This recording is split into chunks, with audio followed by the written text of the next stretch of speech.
The Happy Warrior Podcast, conservative commentary on the news of the day from a more positive perspective.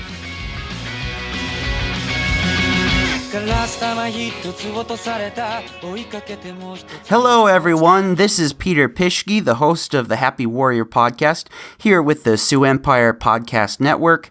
Hopefully you're hearing this because you're familiar with the South Dakota podcast, the Dresch Code, Urban Indians, any of those. This here is a review of the first debate between Congresswoman Kristi Noem and legislator Billie Sutton. I got to watch it tonight with the Augustana College Republicans, which was a lot of fun. Just starting out, I do support one of the two candidates, but I'm not publicly saying because I don't want people to feel like they can't listen to the Happy Warrior podcast or any of my stuff because, you know, I'm either Kristi or Sutton. So I have family and friends that support Sutton or support Noem. You know, I have both. So please hear this out. That this review is more a look at it of a journalistic and political analytic value. Okay, so let's go to the debate itself. So it ran an hour. It was with Kello, Dan Jorgensen. I forget the name of the gal that did the review. Anyhow, it was a hoot. It really was. Noem was on fire. If I had to say, I know this is short and curt, but I think if I had to put hands down, Kristi Noem won. Kristi Noem won. She just slammed Sutton all over the place and wiped used his face to clean the floor. She probably got the floor dirty because it was really dirty politics tonight. Noem did not let a single opportunity to speak, including the introduction, to throw mud at Sutton. Didn't matter what was going on, what the question was. I mean, I think she was even asked one time about their family. I mean, that wasn't let... there was not an opportunity to throw mud that she did not miss. Now, that being said, the accusations she made some of them are true, some of them are pretty much false or pretty close to false. You know, the Bernie Sanders stuff, for example, we only have a 3-second clip where he's commiserating and saying I support Bernie Sanders, but never says in that actually, I agree with Bernie Sanders they And the proposed income tax, yeah, they did float an idea, but he never pushed for it. They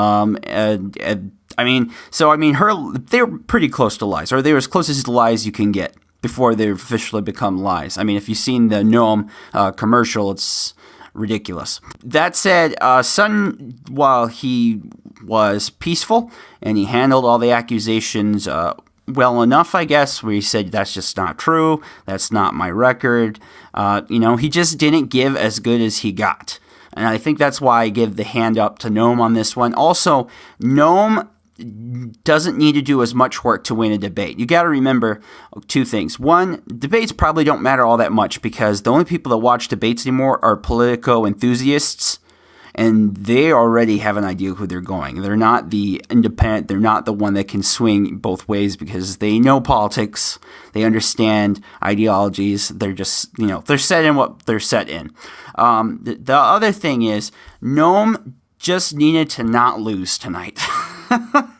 Okay, South Dakotans are culturally conservative. The GOP has been in power for 40 years. It's been since we had a Democrat governor. What Sutton needs to do is he needs to convince those people who might typically vote Republican not to go with the GOP and Kristi Noem. And that is a more difficult job to pull off than Kristi Noem just telling them to, just keep doing what they're doing. Okay? And that's the thing. If they got a tie, that would be in Kristi Noem's favor. Okay, a tie wouldn't be beneficial to Sutton, so Sutton needs to win these things. So that's why I give, again, the hand up to the Noem campaign, because while they were lascivious, they were wrong, they were lies, they worked. They might have worked. I don't know. We'll find out, because, again, debates don't matter. But if it does matter at all, not in Sutton's favor. If you're a Suttonite, the good thing is there's 2 more debates. He can learn from this. He now knows what strategy the Noem campaign is going to use. They now can prepare for it. I don't think the Argus Leader and the Rapid City Journal and other news organizations are going to look favorably on Noem. Yeah, and that's pretty much it. recommend watching it if you enjoy mudslinging. Otherwise, there wasn't a lot to be learned. Really, it was kind of light on policy proposals besides just like, you did that, and you did that, and you did that, and you did that. I mean, I learned nothing new. Well, that's it. This is the Happy Warrior Podcast mini episode. Please continue to listen to all the Sioux Empire Podcast Network episodes. Thank you for listening. You have a great day. Ciao. Thank you for listening. The Happy Warrior Podcast, hosted by Peter Von Pischke, produced by Robert Mailing, a production of the Sioux Empire Podcast Network. Learn more at happy-warrior.net. 僕に疑われてる必ず僕らは出会うだろう同じ鼓動の音を目印にしてここにいるよいつだって飛んでるからくたびれた理由が重なって揺れる時生まれた意味を知る存在が続く限り A production of the SiouxEmpire.com